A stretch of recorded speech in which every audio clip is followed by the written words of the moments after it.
നമസ്കാരം. RCB 2024 option നല്ല അടിപൊളിയായിട്ട് തന്നെ കഴിഞ്ഞു. ഈ ഓപ്ഷനിൽ ഏറ്റവും നന്നായിട്ട് പെർഫോം ചെയ്ത ഒരു ടീമുകളിൽ ഒന്നാണ് RCB. കഴിഞ്ഞ വർഷത്തെ ചാമ്പ്യൻസ്.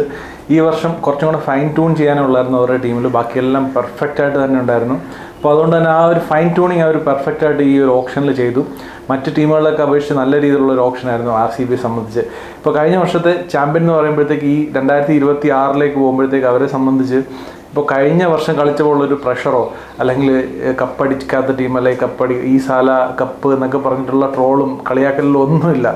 ഒരു ചാമ്പ്യൻ ടീമായിട്ടാണ് ഈ RCB ഈ വർഷം 2026 പോകുന്നത്. അതുകൊണ്ട് തന്നെ ഇവരുടെ ഒരു ഫൈൻ ട്യൂണിങ്, ഇവരുടെ ഈ ഓപ്ഷനിലെ ഇവരുടെ പിക്സ് ഇവരെ നല്ല രീതിയിൽ സ്ട്രോങ് ആക്കും. അത് കറക്റ്റായിട്ട് സ്ട്രാറ്റജൈസ് ചെയ്ത് അവർക്ക് വേണ്ട പ്ലേയേഴ്സിനെ അവർ ഓപ്ഷനിൽ പിക്ക് ചെയ്ത് എടുത്തിട്ടുണ്ട്. വലിയ പ്ലേയേഴ്സിനെ അല്ലെങ്കിൽ എല്ലാവരും വിളിക്കുന്ന ബിഗ് നെയിംസിൻ്റെ പുറകെ ഒന്നും പോയിട്ടില്ല. അവർക്ക് എന്താണോ വേണ്ടത് അവരത് പെർഫെക്റ്റായിട്ട് അവർ പിക്ക് ചെയ്ത് എടുത്തിട്ടുണ്ട്. കറക്റ്റായിട്ടുള്ള ബാക്കപ്സാണ് എടുത്തിരിക്കുന്നത്. നമുക്ക് ആദ്യം തന്നെ ഇവരുടെ ഏതൊക്കെ പ്ലേയേഴ്സിനാണ് ഇവർ എടുത്തിരിക്കുന്നത് നോക്കാം. Venkatesh Iyer 7 crores, Mangesh Yadav 5.2 crores, Jacob Duffy 2 crore, Satvik Deswal, Vicky Oswal, Vishal Malhotra, Kanishk Chouhan ഇവർക്ക് 30 lakhs ആണ്. Jordan Cox 75 lakhs. എല്ലാം ബ്യൂട്ടിഫുള്ളായിട്ട് ഇവർക്ക് പെർഫെക്റ്റായിട്ട് ഇവരുടെ ഒരു ബാക്കപ്പായിട്ടാണ് എടുത്തിരിക്കുന്നത്. അതിൻ്റെ ബാക്കപ്പിൻ്റെ കാര്യം പറയാനായിട്ട് ഇവരുടെ ഒരു പ്ലേയിങ് ലെവൻ നമുക്ക് ജസ്റ്റ് പറഞ്ഞുകൊണ്ട് ബാക്കപ്സ് എങ്ങനെയാണ് ഇവർ സ്ട്രാറ്റജീസ് ചെയ്തിരിക്കുന്നത് നമുക്ക് നോക്കാം. അതായത് ഓപ്പൺ ചെയ്യുന്നത് വിരാട് കോഹ്ലി ആൻഡ് ഫിൽ സോൾട്ടിൻ്റെ ബാക്കപ്പായിട്ട് ജേക്കബ് ബത്തലുണ്ട് ഓൾറെഡി ടീമിൽ. പടിക്കൽ എന്ന ബാക്കപ്പായിട്ട് നമ്പർ 3 പടിക്കലിന് ബാക്കപ്പായിട്ടാണ് ഇവരിപ്പോൾ അയ്യറിനെ എടുത്തത്, വെങ്കടേഷ് അയ്യറിനെ എടുത്തിരിക്കുന്നത്. പടിക്കൽ തന്നെ ആവും എന്തായാലും സ്റ്റാർട്ട് ചെയ്യുന്നത്. കാരണം കഴിഞ്ഞ ഒരു സീസണിൽ നന്നായിട്ട് RCB വേണ്ടി പെർഫോം ചെയ്തൊരു പ്ലെയറാണ്. അപ്പോൾ ആ ഒരു പ്ലെയറിൻ്റെ ഒരു മോറലിനെ ഹർട്ട് ചെയ്തുകൊണ്ട് എന്തായാലും വെങ്കടേഷ് അയ്യറിനെ കളിപ്പിക്കാൻ തോന്നുന്നില്ല ഫസ്റ്റ് 11. പക്ഷേ ഒരു നല്ല രീതി പടിക്കലിന് നല്ല രീതിയിൽ കോമ്പറ്റീഷൻ കൊടുക്കാനായിട്ട് അതുപോലെ തന്നെ ഒരു ബാക്കപ്പായിട്ട് Venkatesh Iyer and Rajat Patidar. Number 4 Tim David, Jitesh Sharma and Romario Shepherd. Tim ഡേവിഡിനും റൊമാരി ഷെപ്പേർഡിനും എന്തെങ്കിലും പരിക്കോ അല്ലെങ്കിൽ അവർക്ക് ഏതെങ്കിലും അവർക്ക് അവൈലബിലിറ്റിയുടെ പ്രശ്നം ഉണ്ടെന്നുണ്ടെങ്കിൽ ബ്യൂട്ടിഫുള്ളായിട്ട് ജോർദാൻ കോക്സ് എന്ന് പറയുന്ന ഒരു മിഡിൽ ഓർഡർ ബിഗ് ഹീറ്ററിനെ എടുത്തു വെച്ചിട്ടുണ്ട്. ഫിനിഷറിൻ്റെ റോളിലേക്കും പുള്ളി യൂസ് ചെയ്യാവുന്നതാണ്. സോ ആ ഒരു ബോക്സ് അവർ ടിക്ക് ചെയ്തിട്ടുണ്ട്. പിന്നെ അവിടെ നിന്ന് താഴേക്ക് വരുവാണെന്നുണ്ടെങ്കിൽ കൃണാൽ പാണ്ഡ്യയ്ക്ക് ബാക്കപ്പായിട്ട് വിക്കി ഓസ്വൽ ഉണ്ട്.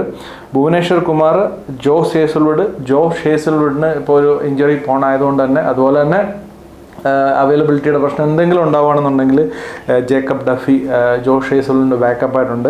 അതുപോലെ തന്നെ യശ് ദയാലിന് ബാക്കപ്പായിട്ട് മങ്കേഷ് യാദവിനെ എടുത്തു വെച്ചിട്ടുണ്ട്. മങ്കേഷ് യാദവ് ഒരു ലെഫ്റ്റ് ഹാൻഡ് ബോളറാണ്, അതുപോലെ തന്നെ ബാറ്റ് ചെയ്യാനും പറ്റും. അപ്പോൾ യശ് ദയാലിന് ബാറ്റിംഗ് കേപ്പബിലിറ്റി ഇല്ല. അപ്പോൾ മങ്കേഷ് യാദവ് വരുമ്പോഴത്തേക്ക് വേണമെന്നുണ്ടെങ്കിൽ അഥവാ ഒരു അപ്ഗ്രേഡ് എന്ന് വേണമെന്നുണ്ടെങ്കിൽ പറയാം. യശ് ദയാലിൻ്റെ അവൈലബിലിറ്റി പല കാരണങ്ങൾ നമുക്കറിയാമല്ലോ, കേസും കാര്യങ്ങളൊക്കെ ആയിട്ട് ചിലപ്പോൾ അവൈലബിലിറ്റി ഉണ്ടാവാതിരിക്കാനുള്ള ചാൻസ് ഉള്ളതുകൊണ്ട് അവിടെയും അവർ നന്നായിട്ട് ആ ഒരു ഗ്യാപ്പ് ഫില്ല് ചെയ്തിട്ടുണ്ട്. ഇപ്പോൾ RCB സംബന്ധിച്ച് ഇപ്പോൾ ഈ ഒരു 2026 IPL പോകുമ്പോഴത്തേക്ക് ഇവരുടെ കോച്ചിങ് സ്റ്റാഫ് ബ്രില്യൻ്റ് ആയിട്ടുള്ള വർക്ക് ചെയ്തിട്ടുണ്ട് ഓപ്ഷനിൽ.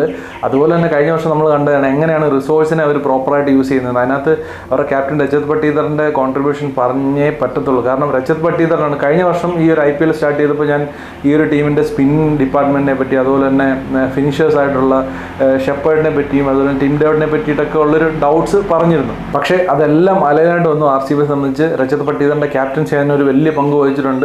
ഈ റിസോഴ്സിനെല്ലാം പ്രോപ്പറായിട്ട് യൂസ് ചെയ്യുന്ന കാര്യത്തിൽ ഇപ്പോൾ ഏതൊക്കെ പാനിക് സിറ്റുവേഷൻ വന്നിട്ടുണ്ടോ, ഏതൊക്കെ സിറ്റുവേഷൻസ് വന്നിട്ടുണ്ടോ, പ്രത്യേകിച്ചും നമ്മുടെ സ്പിന്നറായിട്ടുള്ള സുയേഷ് ശർമ്മയെ യൂസ് ചെയ്യുന്ന കാര്യത്തിൽ പുള്ളി അടികൊണ്ട സന്ദർഭങ്ങൾ ഉണ്ടായിട്ടുണ്ട്. ആ അടികൊണ്ട സന്ദർഭങ്ങളൊക്കെ ബ്രില്യൻ്റായിട്ട് രജത് പട്ടീദർ യൂസ് ചെയ്തിട്ടുണ്ട്. പുള്ളിയെ പുറകോട്ട് വലിച്ചിട്ട് പിന്നീട് പ്രോപ്പറായിട്ടുള്ള ബാറ്റ്സ്മാൻ വരുമ്പോഴത്തേക്ക് യൂസ് ചെയ്യേണ്ട ടൈമിൽ യൂസ് ചെയ്യുന്ന കാര്യത്തിൽ അങ്ങനെ മൊത്തത്തിൽ റിസോഴ്സിനെ യൂസ് ചെയ്യുന്ന കാര്യത്തിൽ രജത് പട്ടീദർ ടോപ്പ് നോച്ച് ആയിരുന്നു. അപ്പോൾ അതുകൊണ്ട് തന്നെ കോച്ചിങ് സ്റ്റാഫ്, ക്യാപ്റ്റൻ എല്ലാം RCBക്ക് അടിപൊളിയായിട്ട് വന്നേക്കുന്നത്. അതുപോലെ തന്നെ ഈ ടീം സെലക്ഷനും ഈ ടീമിൻ്റെ ബാക്കപ്പും കൂടെ ആയപ്പോഴത്തേക്ക് ഒരു സ്ട്രോങ് ഇപ്പോൾ RCB ഒരു കഴിഞ്ഞ വർഷം കപ്പ് അടിച്ചു എന്നുണ്ടെങ്കിലും കഴിഞ്ഞ 5 വർഷമായിട്ട് കൺസിസ്റ്റൻ്റ് ആയിട്ട് ഈ ഒരു പ്ലേ ഓഫിലേക്ക് വരുന്ന ടീമാണ് RCB. അതുകൊണ്ട് തന്നെ RCBയെ സംബന്ധിച്ച് RCB ഒരു ടോപ്പ് ടീം തന്നെയാണ്. ഇപ്പോൾ ഒരു പ്രൂവ് ചെയ്യേണ്ട ഒരു ആവശ്യമുള്ളായിരുന്നു ഒരു കപ്പ് അടിച്ച്. അപ്പോൾ അതുകൊണ്ട് തന്നെ ഈ വർഷം കുറച്ചും കൂടെ ഫൈൻ ട്യൂൺ ചെയ്തിട്ട് അടിപൊളിയായിട്ടാണ് ഈ ടീം ഒരു 90% പ്ലേ ഓഫിലേക്ക് കയറാൻ സാധ്യത ഉള്ള ഒരു ടീം തന്നെയാണ് RCB. പിന്നെ ഇവരെ സംബന്ധിച്ച് എന്തെങ്കിലും ഒരു പ്രശ്നം വരാനിടയുണ്ടെങ്കിൽ പ്ലേയേഴ്സിൻ്റെ ഫോമും പരിക്ക് എന്നീ പ്രശ്നങ്ങളെല്ലാം കൂടെ കുറേ ഫാക്ടേഴ്സ്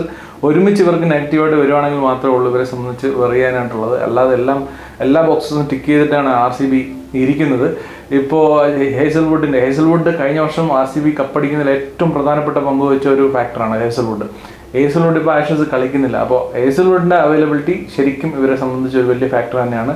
ഇപ്പോൾ ബാക്കപ്പ് ഉണ്ടെങ്കിൽ പോലും ഹേസൽവുഡ് അതാണ് വേറൊരു കാര്യം. പിന്നെ ടിം ഡേവിഡിൻ്റെയും ഷെപ്പേർഡിൻ്റെ ഫോം വലിയൊരു ഫാക്ടറാണ്. ആൻഡ് മിഡിൽ ഓർഡറിലെ ഇന്ത്യൻ ബാറ്റ്സ്മാൻമാർ ജിതേഷ് ശർമ്മ, രജത് പട്ടീദർ, അതുപോലെ കൃണാൽ പാണ്ഡ്യ, ഇവരുടെ 3 പേരുടെ ഫോമും അവരെ സംബന്ധിച്ച് കഴിഞ്ഞ വർഷം ഒരുപാട് ഹെൽപ്പ് ചെയ്ത കാര്യമാണ്. ക്രൂഷ്യൽ മാച്ചസ് അവർക്ക് വിൻ ചെയ്ത് കൊടുത്തത് ജിതേഷ് ശർമ്മയും കൃണാൽ പാണ്ഡ്യയും ഒക്കെയാണ്. ആ ഒരു മെയിനായിട്ടുള്ള ഇന്നിങ്സുകളാണ്. സോ അതുകൊണ്ട് ഈ ഫാക്ടേഴ്സ് എല്ലാം കഴിഞ്ഞ വർഷത്തെ പോലെ തന്നെ വർക്കൗട്ട് ആവണം RCBക്ക് ഈ വർഷവും.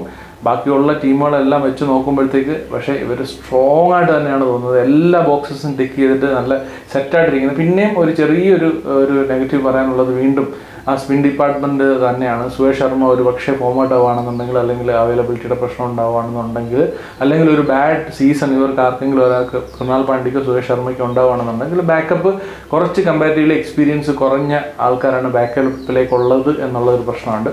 പക്ഷേ അവർ ഇപ്രാവശ്യം എടുത്തേക്കുന്ന യങ് പ്ലേയേഴ്സ്, അണ്ടർ 19 പ്ലേയേഴ്സിനൊക്കെ എടുത്തിട്ടുണ്ട്. യങ് പ്ലേയേഴ്സ് എല്ലാം പ്രോപ്പറായിട്ടുള്ള റീപ്ലേസ്മെൻറ്റ് തന്നെയാണ്. പക്ഷേ IPL ആണ്, ഇത്രയും എലൈറ്റ് പ്ലേയേഴ്സ് കളിക്കുന്ന ഒരു ടൂർണമെൻറ്റാണ്. അവിടെ അവർക്ക് ഈ ബാക്കപ്പായിട്ടുള്ള പ്ലേയേഴ്സിന്, ഈ യങ് പ്ലേയേഴ്സിന് എത്രത്തോളം പെർഫോം ചെയ്യാൻ പറ്റുമെന്നുള്ളത് നമുക്ക് കണ്ടു തന്നെ അറിയേണ്ട കാര്യമാണ്. എന്തായാലും ഒരു 90% ഒരു പ്ലേ ഓഫ് കയറുക എന്നുള്ളതാണ് RCBയെ സംബന്ധിച്ചുള്ള ഒരു റിവ്യൂ. അവരുടെ ടീമിനെ പറ്റിയുള്ള മറ്റൊരു ടീമിൻ്റെ റിവ്യൂ ആയിട്ട് വീണ്ടും, അല്ലെങ്കിൽ ക്രിക്കറ്റ് റിലേറ്റഡ് മറ്റൊരു വീഡിയോയിൽ കാണുന്നവരെ ബൈ.